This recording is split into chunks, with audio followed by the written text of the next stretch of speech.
Hello everyone, welcome to Foundations of Adult Learning, video clip 10.2, Individual Learning. My name is Hina Shabazz and we will discuss about individual learning today. Analysis questions. During this video, please reflect on the following analysis questions. What are the individual learning methodologies used in adult education? When might individual learning best be used? What are the advantages and disadvantages of individual learning? What are good practices associated with individual learning? Individual learning methods take into account the reality that some students learn better on their own and also that some students will require more practice with content than others and may need to progress at their own pace. Individual learning methodologies place the responsibility for learning on students, aided by teacher and defined by the limits and objectives of the curriculum. Examples of individual learning strategies include homework, independent reading, independent study, learning contracts, portfolios, and journals. Difference between individual learning and group learning. In group learning, it is a useful method of engaging students and interactions with each other. It can be a spontaneous or it can be pre-planned. It exposes to the diversity of different group members, that is way of work and learning style. It provides opportunity to learn from each other.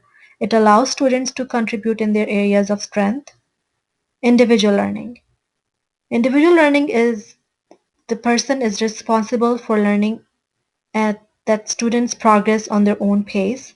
Students to practice their learning and receive individual feedback. It can be delivered to any number of students at once, making it cost-effective once developed.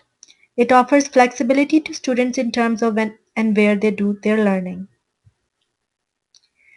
When to use individual learning. The content is relatively introductory, neither overly complex nor abstract, so that students can comprehend it on their own. There are high-quality content materials available, or the time to create them.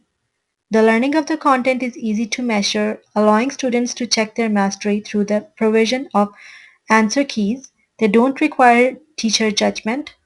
The content can be delivered in manageable chunks or modules. There is no distinct advantage or to interacting with others in the learning of the content.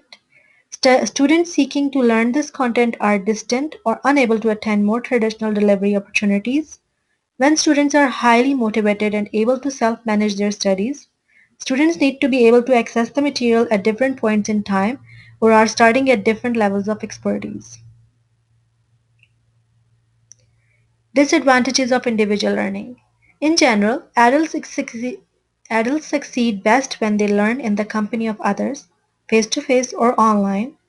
Individual instructions limits the interactivity possible between the students and the teacher and the students and the other students. So this may limit the richness and depth of their understanding of the content presented.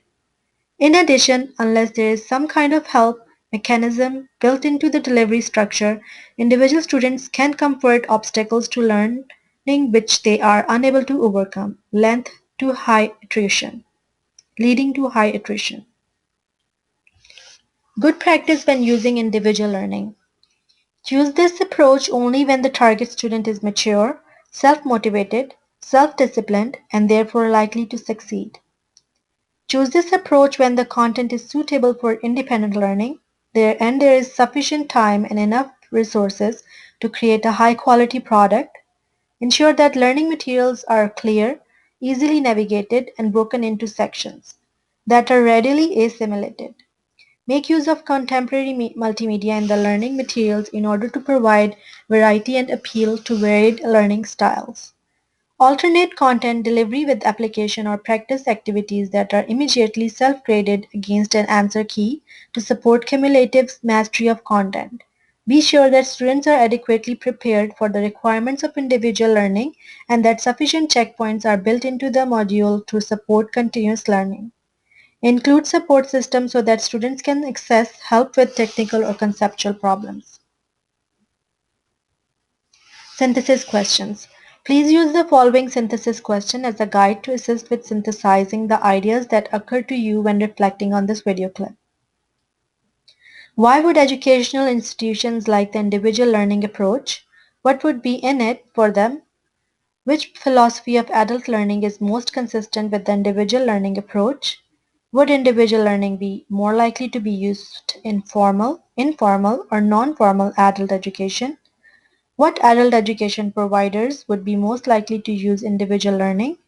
How might be individual learning methods be combined with other approaches? In what ways would this combination address some of the disadvantages or limitations of individual study?